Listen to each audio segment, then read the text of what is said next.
گلے ملتے ہوئے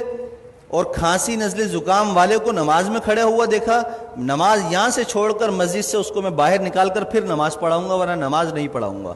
آپ لوگ احتیاط ہی نہیں کر رہے ہیں، الزام ہمیں دیتے ہیں، ڈاکٹروں کو دیتے ہیں، ڈاکٹر اپنی جان جو ہے نا ان کی عذاب میں آئی ہوئی ہے، مر رہے ہیں ڈاکٹر، ان کو وینٹیلیٹر نہیں مل رہے ہیں۔ آپ لوگوں نے کھیل بنایا ہوا ہے کرونا کو۔ بھائی یہ کرونا ختم ہونے والی چیز نہیں ہے، 5 سال تک ختم نہیں ہوگا، یہ آپ کو میں بتا دوں، لکھ کر دے رہا ہوں میں آپ کو، یہ چلے گا ایسا ہی۔ جب آپ سبزی کی دکان پر جا سکتے ہیں، آپ سپر مارکیٹ جا سکتے ہیں، آپ مسجد بھی آئیں، جمعہ پڑھیں، نماز پڑھیں، ڈسٹینس ختم کریں، نماز کے فوراً بعد ڈسٹینس پیدا کر لیں۔ سنت نفل پڑھنی ہے، پیچھے چلے جائیں، جگہ بدل لیں، اسی جگہ پر نماز نہ پڑھیں دوبارہ۔ یہ ایک کام تو یہ کریں، ہاتھ نہ ملائیں، ماسک کا استعمال لازمی کریں، ہر کوئی اپنے پاس رکھے، باہر سے لگا کر آئے، نماز پڑھتے ہوئے اگر کسی کو اتارنا ہے تو اتار لے، لیکن نماز سے پہلے یا نماز کے بعد اگر آپس میں سامنے کھڑے ہوئے بات کرنے ہیں، بغیر ماسک کے کوئی بات نہیں کرے گا۔ اگر کرے گا تو انشاءاللہ تعالیٰ اس کے خلاف بیان بھی ہوگا، اس کے نام لے کر پھر سب طریق کیا جائے گا۔ عزت بہت ہو گئی ہے، آپ لوگوں نے مجھے بے عزت کر کر کے تنگ کر کے رکھ دیا ہے، اب نہیں، اب میں آپ کو بے عزت نہیں کروں گا، اب میں آپ کو سکھاؤں گا دین پر عمل کیسے ہوتا ہے، اور یہ حکومتی احکامات پر عمل کیسے ہوتا ہے، یہ ہمیں بھی آتا ہے کرانا۔ اور اگر اب میرے خلاف کسی نمازی یا کسی نے بھی کوئی درخواست یا کوئی ایسی حرکت کرنے کی کوشش کی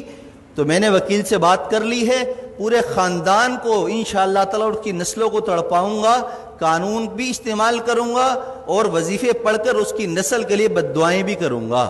اس لیے کہ میں بہت تنگ آ چکا ہوں آپ لوگوں کی ان حرکتوں کی وجہ سے۔ 3 مہینے ہو گئے مجھے برداشت کرتے ہوئے، بد احتیاطی ختم کرنے کا نام کوئی نہیں لے رہا، بس ٹائم پر ٹک ٹک ٹک ٹک اذان، ٹک ٹک ٹک ٹک اذان۔ ابے پرہیز تو کرو،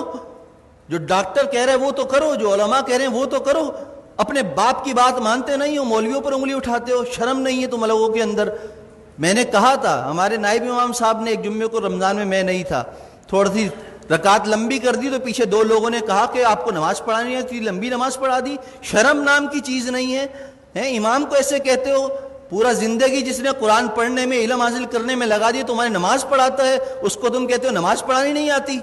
تمہیں تو طہارت اور غسل نہیں آتا،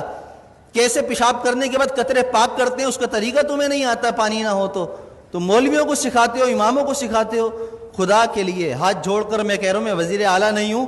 کہ کرپشن کر کے ہاتھ جوڑ رہا ہوں آپ کے سامنے، میں امام ہوں، میرا کردار آپ کے سامنے ہے۔ 7 سال ہو گئے، میری ساری نمازیں سب کچھ، کسی نماز میں اگر میں نہیں ہوں تو اس کی کوئی نہ کوئی شرعی عذر ہوتا ہے میرے پاس، لیکن وہ عذر پیش کرنا میرا آپ کے سامنے نہیں ہے، میں آپ کے سامنے پیش کروں، اللہ کے سامنے پیش کر دیتا ہوں، میرا دل صاف ہے، مجھے ضرورت نہیں ہے اپنی صفائیاں دینے کی۔ لیکن احتیاط کیجئے، عمل کیجئے، جمعے کی نماز بھی مل کر کھڑے ہو کر پڑھیے اور فوراً جدا ہو جائیے، دور کھڑے ہو کر سنتیں پڑھیے، اور عصر کی نماز سے ماسک کا اہتمام کیجئے، جیب میں رکھ کر لائیے، پہن کر لائیے، بات کرنی ہو ماسک لگا کر پہنیے، مجھ سے مسئلہ پوچھنا ہو 1 فٹ دور بیٹھ کر مجھ سے مسئلہ پوچھیے، ہاتھ اور ملانے کی اور مجھے خیریت لینے کی آپ کو ضرورت نہیں، الحمدللہ میں خیریت سے ہوں۔ اللہ ہم سب کو دین کی سمجھ اور عمل کی توفیق عطا فرمائے۔ میری باتیں کسی کو بری لگی ہوں تو پیشگی معذرت ہے، معذرت جزاک اللہ خیر۔